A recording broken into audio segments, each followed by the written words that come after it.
So I'm going to draw some box and arrow things that are more or less what are in the papers. Assuming we have three validators, A, B, and C, that are processing some namespace. They each have some weight. Doesn't matter where this weight comes from, as long as everybody can see it. And I'm just going to draw very light lines between them so I can keep straight who is doing what.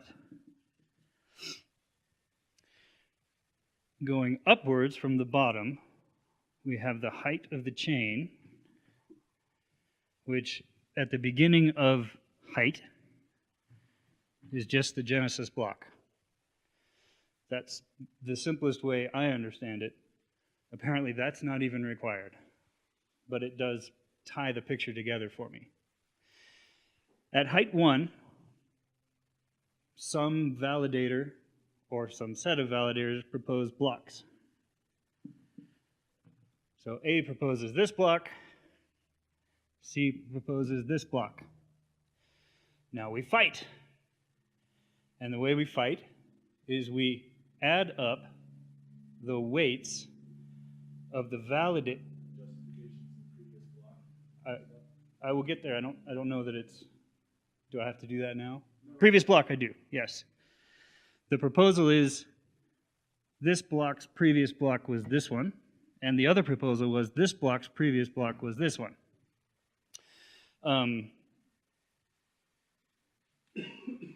I will do justifications. And justifications come along with this proposal.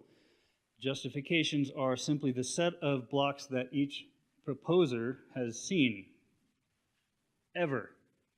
So for A, that includes these two.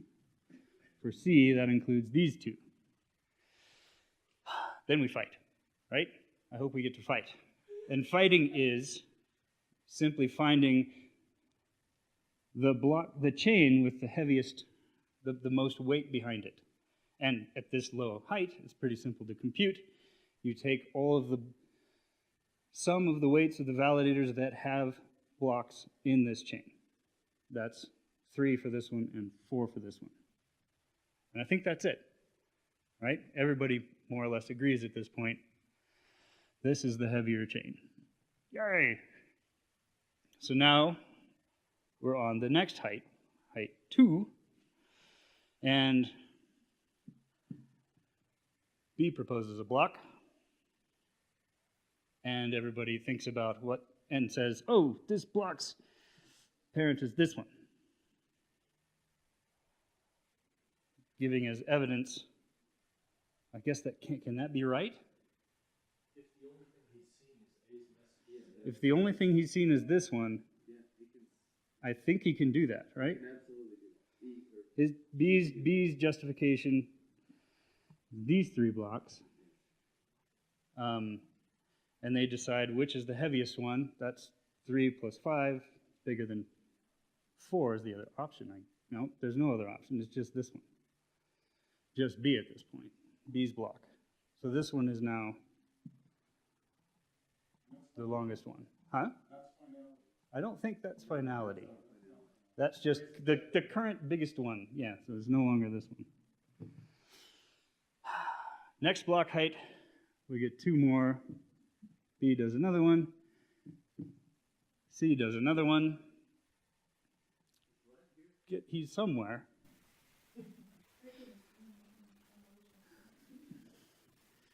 B chooses this one.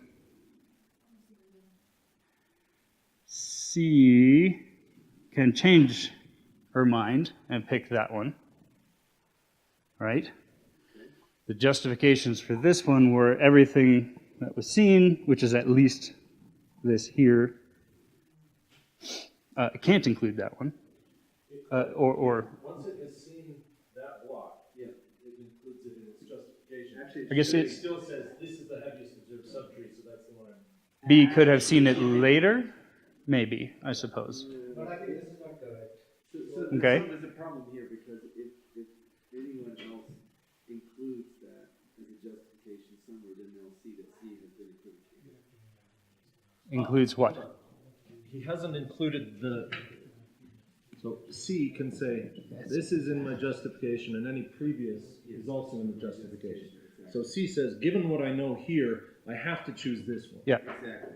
B, however, may not have ever seen this one. So it could only rely on this, or it could say, yes, I am relying on this one. It could have seen it later. Yeah, it could have seen it later. it So could- at height 3, it's saying, yeah, I finally saw this. Yeah. Can we step back on this one? So if we already say that the block C1, then why would B, even though B included block which is from A, C will never include a block from B because that already is not part of the chain, right? Which can't include a block from which? No, so C has. Find that. So. What I'm saying, I think if you step back. Use it to your mouth. So, if you go two steps back, the initial conversation was the C block won, right? They This one won. won, right? Yeah. Now, even though B created a block on the top of A's block, This one. right? Now C cannot accept B's block at all because C already knows the blockchain has already accepted his block, which is block number 1. There's no finality. They can still change their minds. Right? I'm not even going to get to finality in this part. It's not even finality. It's not a matter of finality at all, It's just right? at- Even though A and C knows that block won, C won the battle, right? No. Mm-mm. I mean, that's what he mentioned. No. Just because those blocks appear on the graph does not mean that all of them have seen those messages. So when you have a red dashed thing, it means now I have seen this. Necessarily, if you have a purple arrow, it means you have seen it. I agree. Okay. My point is C, So- pointing back C's, pointed back to the B's, So you are saying which is not valid at all. C can This do one. this if it has seen this message from B, because then it knows this is weight 8 and my previous block was only weight 4. Therefore, I have to choose this one. It's justified in switching, changing its mind. How could you not agree that choosing weight 8 over weight 4 is the right thing to do? Knows that already he has a higher weight in the block. He had a weight, perhaps he had a higher weight, but the height is not time. The height is merely the height. And height means you have block number 1, block number 2, block number 3 is the height, regardless of the time. No. So at this point, this thing is incomparable to these. This could be way up here, it could be down here. If you're drawing it on a time scale, this does not causally relate to either of these. Therefore, they're incomparable. The only way you get causality, the way you get causality is These graphs are causal links. Well, the fact that they're the same height doesn't mean that they came out at the same time.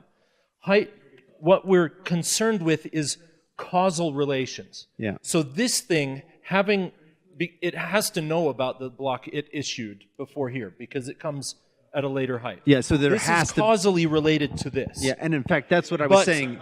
Yeah. Sorry, I wasn't arguing with you. I was trying to help you write something down that would help him understand what's going on. Yeah, but I think Mike is spot on, right? So C, if C doesn't put a link in the justification of this block, and someone else sees it and puts the justification, then anyone who later sees this block will know that C has been equivocating, because there's two proposals here. Yeah, he must have seen this one already. If he leaves the justification out of this, then they know he's cheating. They know he had to have seen this. Therefore, you have to put in this block as part of the justification. Now, C may not have ever seen something from B, and this is also a perfectly valid thing to do. Make the previous block that way, because this is causally related to that. That's fine. This one sees this one, and so it can use that in its justification. It says, well, this is 4 and this is 8. I have to choose 8. This never saw the 8, and so it says, oh, I'm choosing 4.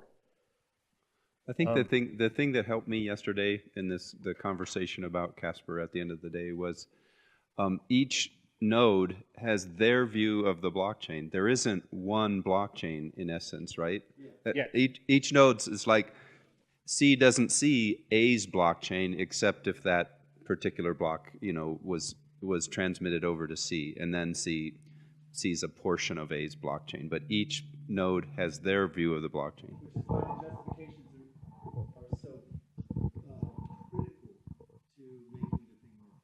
I think using the word blockchain for these arrows is pretty confusing because all of this is deciding what's going to be the next thing on the block. None of these are on the blockchain yet, right? Not necessarily. So I'm going to make maybe an unpopular statement, but I don't think any of this actually matters in the sense that none of it is our chain proper, right? This isn't the same consensus algorithm that has been talked about before with like proposals and promotions and joins, right?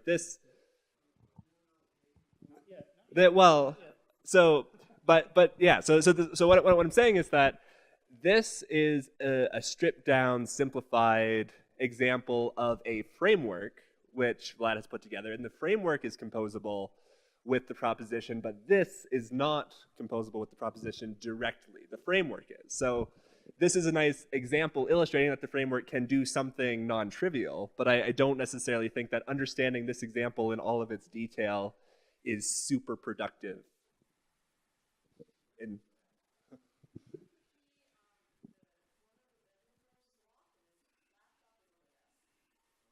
Okay, it's okay. Right, I don't know where to go from here at this point. I was not going to get to finality, I don't think. I was trying to give the next thing I was going to do was the justifications, right? The way we had it, and we'll keep it this way now, is justification only makes sense on this graph if you look at a particular node's justification, because when you draw them all, it's horribly confusing looking. So if this looks weird to people, why didn't you choose this block? Then you evaluate the justification that C gives for producing this block hanging off of this one. And C's justification better include the fact that he's only seen these blocks of this set, right? And the same thing with B, why choose this one over that one over there? The justification better include enough information for an independent evaluator to have made the same decision, right? If C's justification does include this block, and yet he produced this one, now we have a problem, right? Well, we've caught C doing something. Yeah, we have enough evidence. Sure. So one of the things you mentioned, Mike, time is not important. I think time is very important. So in this whole equation, time is very important. I think you guys are, I don't know however you want to define. Let me put T1, on this horizontal scale, T0, T1. So there's a network latency. I think we need to think about network latency, right? So suppose he created a block, and this guy created a block at T1, T0. I mean, I want to put it a little up because I want to introduce a little bit network latency also, right?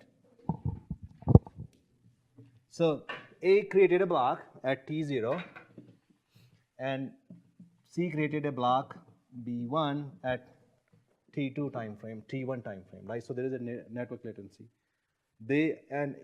So there's a network latency with B also. Now, in this case, so if you have a network, she should not be able to create a block 1 until block 1 is already created by 1, right? If they create at the same time, then 1 has to win, right? Has C seen this block? I mean, If C hasn't seen this block, then the way there's I'm no way- defining is the time delay between how the network they communicate, who is creating the blocks, right? But the block that A produced, the block that A produced may never be sent to C. A, B, and C, and so on. Basic of the blockchain. So as soon as you create a block, you have to broadcast it to the network. That's a basic blockchain concept you have to do. Sure, but it may not get to the other side of the network by the time C produces something. So that's what I'm trying to put another block up there in time T1, right? So now you have a conflict for the same block number between these two guys. And that's okay. So it's okay now. So they have to make sure that one of them block is finalized. I mean, one of the block is the actual block and goes to the And they will. blockchain. They will, just not yet. Right. Question that I think is relevant. So the communication he's talking about between the block, this whole block that's in A3, that we're talking about either goes to or doesn't go to C4, is that a sequential communication, or is it something that gets dropped if there's no act for it by the time whether A or B knows about the block with the check blocks to it? Yeah, so the problem with this style of diagram is it doesn't show the way the communications are organized is hidden inside the justifications. Yeah, This none graph, of those arrows are messages being sent. it's I get that, but I'm actually asking, I think, an important question. In other words, if by the time you've got, does the network expect that the notification of the block in A3 can and will be lost across the network? yes. Thank you. Okay, so the point I was going to make is that you can recover a ping pong diagram from these diagrams by following the justifications. Does that make sense? Okay, so that might help you, is just to go through some of the calculations, right? So I don't want to hold this and draw. So I'll put in black. So presumably, that's okay. Well, yeah. Somebody wants it. Someone will pick it up. No, it's okay. I'll just yeah. If we're both close enough, it'll pick you up. Okay. All right. So there's really an R chain which communicates the Genesis block to everybody. Right. So that's G, and that's what that is. And they know for a fact. You know for a fact that for any of these to be in the game at all, they all got that message. Right? I mean, that's part of the software package, so that's logic. Right. So, but that's what this means in this diagram, is this communication. So the next thing is that this one is, let's do one with a pointer, right? You just need the justification. Yeah. So let's do this one. So B has now seen this one. So A made the block and sent it out. So I'm going to call this B1. A1? No, I'm just naming the blocks. B2, B3, B4, and B5. Okay, so now A makes B1 and sends it out. Now the fact that B makes this block is what allows you to know. Oh, sorry. Okay. So the fact that so if I add one more communication, suppose that we had this one, it'll be easier. So there's that justification. Okay, so then the fact that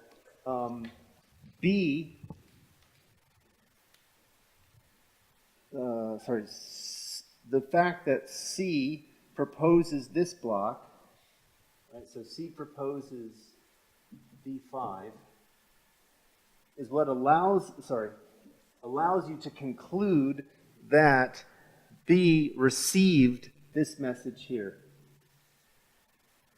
So this thing here is what allows you to conclude that that communication was actually received. Where's B3 in that? So B5 has in its justification. Oh, you're just pointing to B1. That's why What? On this side, you've got B1. Yeah. But the reason is because C can see this, which was created by this, which has this pointer. So in order to have seen this sees this, so therefore this sees that. Do you understand what I'm saying? Mm-hmm. It also tells us that C has seen B3. That's correct. Yeah, that's right. It also tells you that C has seen B3. Right, exactly. So in particular, C has seen B3. So, and B3 was communicated here, and that's what I was about to fill in next. Right, so B3 goes out this way and that way.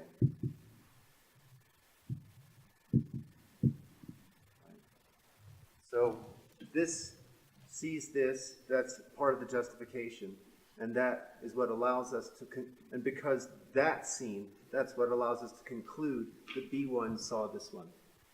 So that's how you read these diagrams and convert them back into the ping pong diagrams. For me, I find these diagrams incredibly confusing. I read them and I go, there's no time in there. All the justifications meld together. Yeah. Represented on the same graph, which is why I left them off and trying to capture them. Yeah, I much prefer a ping pong diagram because it becomes really, really obvious. Who's seen what at what time. Right, but your ping pong diagram, I just want to point, is assuming canonical ordering, which is not. It's one of many alternatives that could have been the case in order to produce. It's a trace as opposed to all traces. Thing. Yeah. Right, and Right. that's why Vlad prefers this is because he doesn't care about the trace. I think both of the approaches are valid, and if you really want to understand it, you need to understand it in both contexts. Yeah. I was just gonna basically agree, but like I would almost draw that diagram like for, let's say, B5, I would actually draw the tree that leads up there, if that makes For sense. B5? Well, And so- we double treated here. So this used to be a parent, and now then it wasn't, and now this is the parent. Yeah, So, I guess. yeah. Yeah. Or maybe another way to phrase it is like this diagram works better for like the bit example, but when you add blocks, it sort of confuses, I guess, the time and the chain, if that makes sense. Yeah. So, well, yeah. I don't know where we want to go from here. So there are further, more sophisticated treatments of stuff. One of the ideas we had was to try to draw this out for a row calculus. That may not be a winning proposition. Well, I don't know if this is the right setting for it, because I don't think anyone knows what that looks like just yet. Right. And like, this is, I think, supposed to be more of a presentation setting than a let's figure some stuff out setting. But maybe I'm wrong on that. I mean, do people feel like they're getting a clearer picture So of some of the mechanics? I'm just curious, is it helping understand? And it is only some of the mechanics, right? Because there's no verification. There has to be some mechanism concurrent with or later than this, but before finality happens, that verifies that the included transactions are legal and proper. Something that includes some previous justification information in the block, so that this entire set of messages ever seen isn't actually passed around at every opportunity for gossip. And that none of that is addressed by the protocol itself. So one of the things Vlad pointed out was that it was possible for C to have received this message without ever having received this message. Now, if he receives this one and it has a justification to a message he hasn't seen yet, he has to set it aside and hold it until he gets the justification. So it does not count as having been received as a block, something he can use as a justification, until he has seen everything it depends on.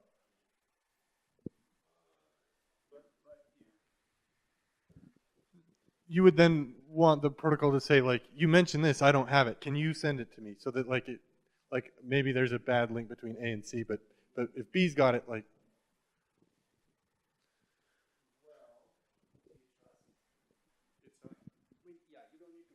Oh yeah, it's true. It's fine.